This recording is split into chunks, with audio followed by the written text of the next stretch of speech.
Hey team, for review this month at Rod&Rifle Reviews, we have the NEOS 3-9x40 Riflescope. The NEOS line is from ATHLON, which is an American company, and the NEOS particular bracket, that is their economy level optics.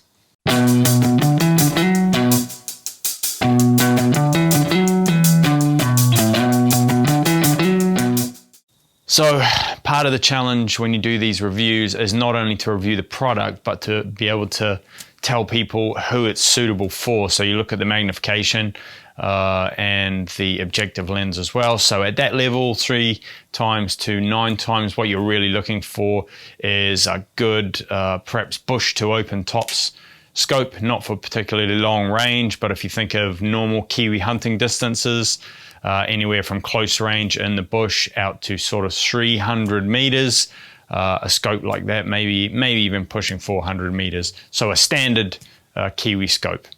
Remember, if you go too much magnification, you're going to suffer a little bit in the bush because that's where you really want that lower magnifications to make those shots. Things like coatings are very difficult for reviewers to review, guys. You'll see a lot of jargon, and each company and manufacturer has its own kind of terms for the coatings that they put on a lens. From a reviewer's perspective and from a hunter's perspective, it's very difficult to wade through that sort of technical jargon. Really what you'd want to be looking for is that the glass is consistent, as far to the edges as possible, in particular that center part around the reticule. And you want to make sure that it's not going to crack, fog, or then it's put together sturdily. The NEOS uses a holdover reticule named the 500 IR. If any of you have read my articles in the magazine over the last few years, you'll see I am a big fan of holdover for shots out to 300 or 400 meters, so standard New Zealand hunting shots. There is no quicker way to get a shot off than by using holdover.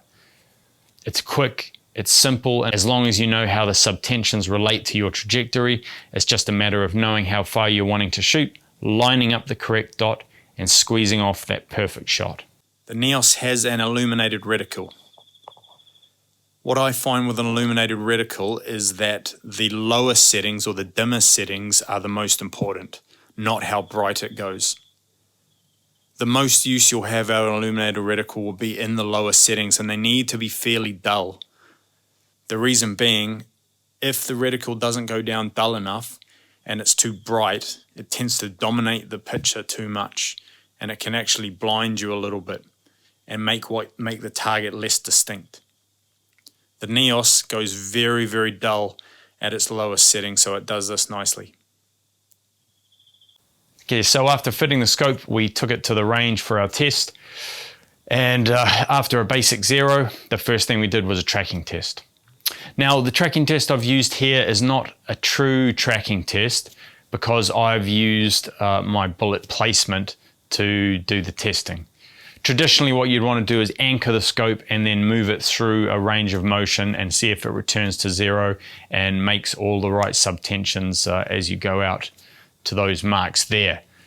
Because I was on the range and I was on my way for a hunt, I wasn't able to anchor the scope. So really what I did was I fired it at a point, and then I went 80 clicks to the right and fired at the same point.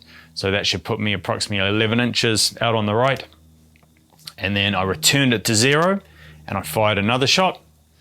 And then I went down to 11 inches, that's 80 clicks, and then fired a shot and then back up.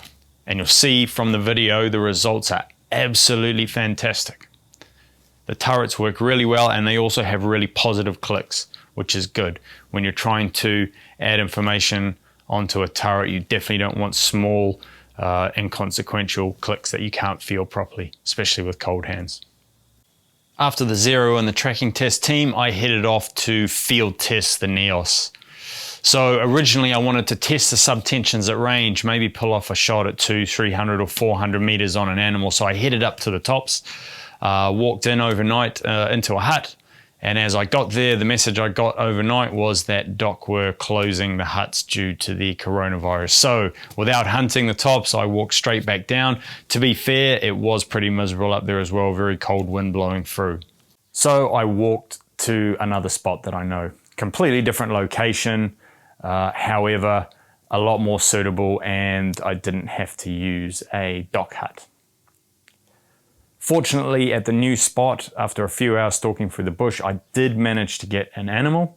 Unfortunately, it wasn't the test of the holdover reticule that I had planned.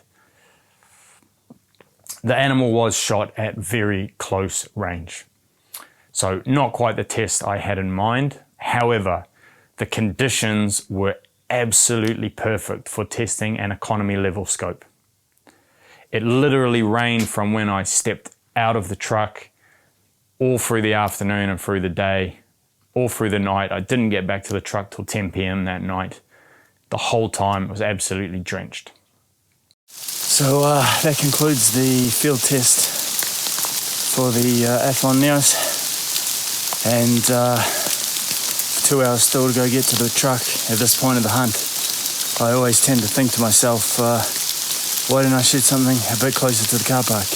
You know, it would have been a lot easier. Oh well, almost time to get the head torch out, and I'll see you back at HQ. Absolutely soaked. Fantastic conditions for testing an economy level scope. There is a lot of economy level scopes I've used before which would never handle a drenching like that. They'll have a fog or come up with some other fault. So in terms of the conditions, the NEOS stood up to the weather very, very well. So in summary, the NEOS 3-9x40 is a fantastic standard Kiwi hunting scope at a fantastic price. It's got good glass, it's got a holdover reticule, and it has stood up to some very trying conditions. The star of the review really was the tracking test though. For an economy level scope, you really would not often get turrets that are that accurate. They handled absolutely fantastic, and it knocked the tracking test right out of the park. So well done ATHLON, and that represents a great buy for the money.